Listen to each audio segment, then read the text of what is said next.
Assalamu alaikum dear students, welcome to the Dr. Abdullah Academy, the most powerful physics series of the year. Student आज का जो इस lecture में हमारा topic होगा वो है soft iron as magnetic shield. तो देख लेते हैं कि सॉफ्ट आयरन को किस तरह यूज़ किया जाता है शील्डिंग के अंदर। तो चलिए स्टार्ट करते हैं। Soft iron has high magnetic permeability के जो नरम लोहा होता है उसकी जो मैग्नेटिक परमिएबिलिटी होती है वो बहुत ज़्यादा होती है। स्टूडेंट अब सबसे पहले हमें ये समझना होता है कि समझना चाहिए कि जो परमिएबिलिटी होती है वो क्या चीज़ होती है। अब जो परमिएबिलिटी होती है वो किसी भी मटेरियल की वो सलाहियत होती है जिसके ज़रिए से वो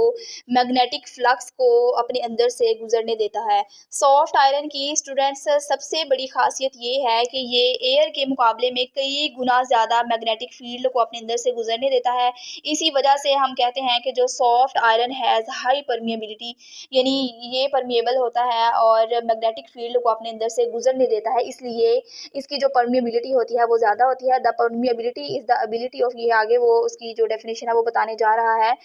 कि the permeability is the ability of a material to allow the magnetic flux और lines of force through it when the material is placed inside the magnetic field. Permeability से मुराद, अब यहाँ पे परमिएबिलिटी की डेफिनेशन है, इसको हाईलाइट कर लीजिए कि परमिएबिलिटी जो है ये वो एबिलिटी है एक मटेरियल की जो कि मैग्नेटिक फ्लक्स को या मैग्नेटिक फील्ड ऑफ लाइंस को गुजरने की इजाज़त देता है। जब किसी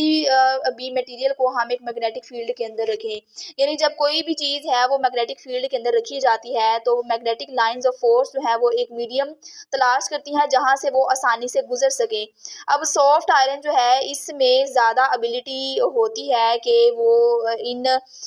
फील्ड लाइंस को अपने अंदर से गुजरने दे, तो इसलिए इनकी परमिबिलिटी ज़्यादा होती है और एयर के मुकाबले में जो एयर होती है उसकी परमिबिलिटी कम होती है और एयर के अंदर जो एक स्मूथ रास्ता बन जाता है या इस्टेब्लिश हो जाता है। इसीलिए जो सेंसिटिव इंस्ट्रूमेंट्स होते हैं उनके केस में सॉफ्ट आयरन यूज़ किया जाता है ताकि वो मैग्नेटिक इफेक्ट से बच सके। आगे देखिए, when a piece of soft iron is put into a magnetic field, के जब सॉफ्ट आयरन को किसी भी मैग्नेटिक फील्ड के अंदर में रखते हैं, चूँकि इसकी परमेबिलिटी बहुत ज़्यादा होती है तो इसलिए ये ज़्यादा मैग्नेटिक फील्ड ऑफ लाइन को अपने अंदर से गुजरने देगी। It generates a magnetic field due to the magnetization, तो ये मैग्नेटाइजेशन की वजह से एक जो है मैग्नेटिक इफेक्ट पैदा कर लेती है। यानी यहाँ पे एक सिंपल प्रिंसिपल ये है कि लाइक रिस्पॉन्स टू लाइक, मतलब ये कि अगर मैग्नेटिक फील्ड जब सॉफ्ट आयरन पर पड़ती है तो वो आयरन के अंदर भी डोमेन्स को अलाइन कर देती है, उनकी जो डायरेक्शन होती है उसको सेम कर देती है और इसी प्रोसेस को हम कहते हैं कि ये मैग्नेटाइजेशन का प्रोसेस है। और इफेक्ट यहाँ जो रिज़ल्ट ये निकलता है कि जो सॉफ्ट आयरन है वो भी मैग्नेट बन जाता है और वो अपने अंदर जो फील्ड है उसको कंसनट्रेट कर लेता है या जनरेट कर लेता है। आगे चलते हैं कि अगले पेज पे 177 पेज पे कि if a sensitive magnetic drive device is enclosed in a casing of soft iron, के अगर कोई भी जो मैग्नेटिक डिवाइस है वो बहुत ज़्यादा सेंसिटिव है और उसके ऊपर जो मैग्नेटिक अगर इफेक्ट पड़ेगा तो वो ख़राब होने का खदशा होता है। अगर हम इसको एक सॉफ्ट आयरन के कवर में लपेट देंगे तो क्या होगा कि the magnetic flux gets establish in the soft iron, तो जो मैग्नेटिक फ्लक्स है या जो मैग्नेटिक फील्ड ऑफ लाइंस है वो ज़्यादातर सॉफ्ट आयरन के अंदर से गुजर जाएंगी जिसका हमने उसको कवर अप किया है या जो कवर हमने यूज़ किया है सॉफ्ट आयरन का वो उसके अंदर से गुजर जाएंगी। तो रिज़ल्ट क्या होगा, रेदर दैन द डिवाइस के जो डिवाइस होगी उसके अंदर से मैग्नेटिक फ्लक्स नहीं गुजरेगा तो जो वो हमारा सेंसिटिव मटेरियल है वो सेफ रहेगा। दस the device is shielding from external magnetic field, इसी तरह यही जो कॉन्सेप्ट है ये शील्डिंग का कॉन्सेप्ट है कि किस तरह जब हम जो सेंसिटिव इंस्ट्रूमेंट्स हैं उनको प्रोटेक्ट करते हैं एक स्ट्रॉन्ग मैग्नेटिक फील्ड से, तो यही जो था स्टूडेंट एक शील्डिंग का कॉन्सेप्ट था। तो इसके बाद जो नतीजा है वो क्या निकलता है कि जो मैग्नेटिक फील्ड होती है वो ज़्यादातर सॉफ्ट आयरन में इस्टेब्लिश हो जाती है और जो हमारा जो इंटरनल इंस्ट्रूमेंट होता है उसके ऊपर कोई भी हार्मफुल इफेक्ट नहीं होता। तो इसी को हम कहते हैं कि ये मैग्नेटिक शील्डिंग है। और बिल्कुल ऐसे ही जैसे हम एक छतरी लेकर बारिश में बाहर जाते हैं, और छतरी हम क्यों लेते हैं, बारिश के असर से बचने के लिए, वैसे ही स्टूडेंट्स जो सॉफ्ट आयरन होता है वो किसी भी मैग्नेटिक जो असर होता है उसको बचाने के लिए सॉफ्ट आयरन को यूज़ किया जाता है ताकि वो जो मैग्नेटिक रेन है उससे बचाया जा सके उस मटेरियल को जो कि बहुत ज़्यादा सेंसिटिव है, और इससे जो हमारा जो इंटरनल इंस्ट्रूमेंट है वो सेफ़ रहता है और सारा जो मैग्नेटिक फील्ड का असर होता है वो सॉफ्ट आयरन के ऊपर लग रहा होता है। Since the magnetic permeability of the iron shell is higher than that of the air. चूँकि जो मैग्नेटिक आयरन का जो शेल है जिसको हमने ऊपर कोट किया है, इसकी जो परमिबिलिटी है वो हाई है एयर के मुकाबले में। So the magnetic flux is establish in the soft iron. इसीलिए जो ज़्यादातर फील्ड लाइंस है वो सॉफ्ट आयरन के अंदर से ही गुजरती रहेंगी, यानी कि जो एयर की परमिबिलिटी है वो बहुत कम है और वो जो मैग्नेटिक फ्लक्स है उसको ज़्यादातर अलो नहीं करती कि वो उसके अंदर से गुजरे। जबकि जो आयरन की जो फ्लक्सिबिलिटी है या जो परमिबिलिटी है वो ज़्यादा होती है, इसलिए जो मैग्नेटिक फ्लक्स है वो उसके अंदर से गुजरेगा और जो इसीलिए जो फील्ड है वो हमेशा सॉफ्ट आयरन को प्रेफर करती है कि वो उसको अंदर से गुजरे। यही वजह है कि जो सॉफ्ट आयरन होते हैं उसको बिल्कुल राउंड और स्मूथ एजिस वाली बनाई जाती है ताकि फील्ड लाइंस जो हैं वो उसके अंदर से स्मूथली तौर पर पास हो सकें।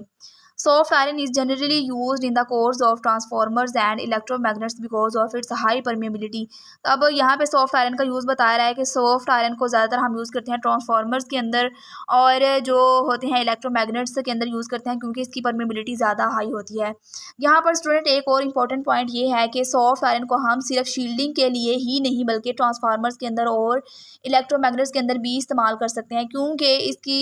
वो जो फील्ड को कंसनट्रेट कर लेता है। ट्रांसफार्मर्स में एनर्जी जो होती है वो एफिशिएंटली तौर पर ट्रांसफ़र होती है और इलेक्ट्रोमैग्नेट्स में जो है वो ज़्यादातर पावरफुल इलेक्ट्रोमैग्नेट्स जो होते हैं वो ज़्यादा पावरफुल बन जाते हैं, क्योंकि ये जो होते हैं आयरन के जो ये सॉफ्ट आयरन होता है ये ज़्यादा क्या करता है, कंसनट्रेट कर लेता है फील्ड को, यानी फील्ड को ज़्यादा अपने अंदर से गुजरने देता है और ज़्यादा गुजरने की वजह से इसको ट्रांसफार्मर्स के अंदर यूज़ किया जाता है ताकि जो एनर्जी है वो एफिशिएंटली तौर पर ट्रांसफ़र हो जाए एक जगह से दूसरी जगह, और इलेक्ट्रोमैग्नेट्स को ज़्यादा पावरफुल बनाने के लिए वहाँ पर सॉफ्ट आयरन को यूज़ किया जाता है। In case of an electromagnet के केस में क्या होता है कि the core of the soft iron can be easily magnetized, कि जो उसका कवर है उसका सॉफ्ट आयरन का उसको इजीली मैग्नेटाइज किया जा सकता है when current is passed around it. जबकि इसके इर्द गिर्द से करंट गुजरेगा तो ये इजीली मैग्नेटाइज हो जाएगा and quickly lost when current is stopped, क्योंकि जो इलेक्ट्रोमैग्नेट होता है वो तो होता ही टेम्परेरी मैग्नेट है और जब करंट गुजरेगा तो वो मैग्नेटाइज हो जाएगा, जब करंट रुकेगा तो वो डीमैग्नेटाइज हो जाएगा। तो इसीलिए जब इसके इर्द गिर्द से करंट गुजरेगा तो वो जो है वो मैग्नेट बन जाएगा और जो ही करंट को रोका जाएगा तो वो डीमैग्नेटाइज हो जाएगा। यही वजह है कि सॉफ्ट आयरन को इलेक्ट्रोमैग्नेट में इस्तेमाल किया जाता है। अगर हम स्टील को यूज़ करते तो क्या होना था कि उसने परमानेंट तौर पर मैग्नेटाइज हो जाना था, लेकिन हमने इसको टेम्परेरी मैग्नेट रखना है, इसलिए हम यहाँ पे सॉफ्ट आयरन को यूज़ करेंगे। मतलब क्या कि अगर करंट ऑन होगा तो मैग्नेट बनेगा और अगर करंट ऑफ होगा तो फ़ौरन से जो मैग्नेटिज्म है वो उसकी ख़त्म हो जाएगी। That is why electromagnets are widely used in electric bells, loud speakers, cranes and many more appliances. इसी वजह से जो ये इलेक्ट्रोमैग्नेट्स होते हैं जो कि टेम्परेरी मैग्नेट्स होते हैं, जो कि करंट के गुजरने से मैग्नेट बनते हैं, इनको यूज़ किया जाता है इलेक्ट्रिक बेल्स के अंदर, लाउड स्पीकर के अंदर और क्रेन्स वगैरह और दूसरे आलात बनाने के लिए। स्टूडेंट्स आप सोचें कि जब क्रेन जो है हज़ारों किलो का कोई वज़न उठाती है तो वो इलेक्ट्रोमैग्नेट ही होता है जो करंट ऑन होने पर मैग्नेट ताकतवर हो जाता है और जो सारा लोहा है वो उठा लेता है, और जैसे ही करंट जो है वो बंद होता है तो जो मैग्नेटिज्म है इसका ख़त्म हो जाता है और सारा लोहा जो है वो नीचे गिर जाता है। अगर ये इसके अंदर क्रेन्स के अंदर इलेक्ट्रोमैग्नेट ना यूज़ किए जाते तो क्या होना था कि वो उस मैग्नेट के साथ कोई चीज़ चिपक जाती तो वो नीचे ना उतरती बल्कि उसके साथ ही रहती, और फिर इसी तरह क्रेन्स को एक जगह से दूसरी जगह चीज़ें ट्रांसफ़र ना करना मुश्किल बल्कि नामुमकिन हो जाता। इसीलिए क्रेन्स के अंदर इलेक्ट्रोमैग्नेट्स यूज़ किया जाता है, यानी जब करंट गुजरेगा तो वो इलेक्ट्रोमैग्नेट जो वो एज़ अ मैग्नेट बिहेव करेगा और चीज़ें जो हैं वो चिपक जाएंगी उसके साथ, और जो ही करंट ऑफ होगा तो वो इलेक्ट्रोमैग्नेट जो है वो उसका मैग्नेट प्रॉपर्टीज़ ख़त्म हो जाएंगी, तो मैग्नेट जो है वो इन चीज़ों को छोड़ देगा और वो नीचे गिर जाएंगी या एक जगह से दूसरी जगह ट्रांसफ़र हो जाएंगी। The sensitivity of a moving coil galvanometer is also increased by placing a soft iron core inside the coil। कि जो गैल्वेनोमीटर की जो कॉइल होती है जो कि मूव कर रही होती है उसकी जो सेंसिटिविटी है हम उसको बढ़ा सकते हैं जब हम इसके अंदर सॉफ्ट आयरन को यूज़ करते हैं। यानी जो गैल्वेनोमीटर है स्टूडेंट्स एक सेंसिटिव इंस्ट्रूमेंट्स है जो कि करंट को डिटेक्ट करता है, और इसके अंदर जब हम सॉफ्ट आयरन को डाल देंगे तो क्या होगा कि इसका जो मैग्नेटिक फ्लक्स है वो ज़्यादा हो जाएगा और ज़्यादा होकर क्या होगा, कंसंट्रेट हो जाएगा। तो फिर इससे क्या हो जाएगा कि जो उसका पॉइंटर है, जो गैल्वेनोमीटर के अंदर सुई को यूज़ किया जाता है, जो कि करंट को डिटेक्ट करने के बाद मूव करती है, तो वो जो उसका पॉइंटर है वो ज़्यादा करंट को डिफ्लेक्ट करेगा, जिससे उसकी जो सेंसिटिविटी है वो इम्प्रूव हो जाती है। इसके इसलिए जो गैल्वेनोमीटर के अंदर जो है इनको यूज़ किया जाता है सॉफ्ट आयरन को, उनकी सेंसिटिविटी को बढ़ाने के लिए, ताकि थोड़ी सी करंट को डिटेक्ट करने के बाद जो पॉइंटर है वो मूव करने लग जाए और जो करंट की रीडिंग है वो हमें शो हो जाए। तो स्टूडेंट यहाँ पे उसने जो सॉफ्ट आयरन है उसको बताया कि हम कहाँ कहाँ पे उसको यूज़ कर सकते हैं। उसकी हाई परमीबिलिटी की वजह से हम उसको किसी शील्डिंग में यूज़ कर सकते हैं, और उसके बाद जो है हम इसको डिफरेंट अप्लायंसेस में यूज़ कर सकते हैं, जैसा कि ट्रांसफार्मर्स और इलेक्ट्रोमैग्नेट्स हमने यहाँ पे पढ़ा। और उसके बाद हमने पढ़ा कि हम इसको गैल्वेनोमीटर के अंदर यूज़ कर सकते हैं। तो यहाँ से क्वेश्चन आ सकते हैं कि सॉफ्ट आयरन जो है हम उसको एज इलेक्ट्रोमैग्नेट कहाँ कहाँ पे यूज़ कर सकते हैं। तो आप इसको अच्छी तरह रीड आउट कीजिए। आई होप कि ये वाला टॉपिक आपको अच्छे से समझ आ गया होगा।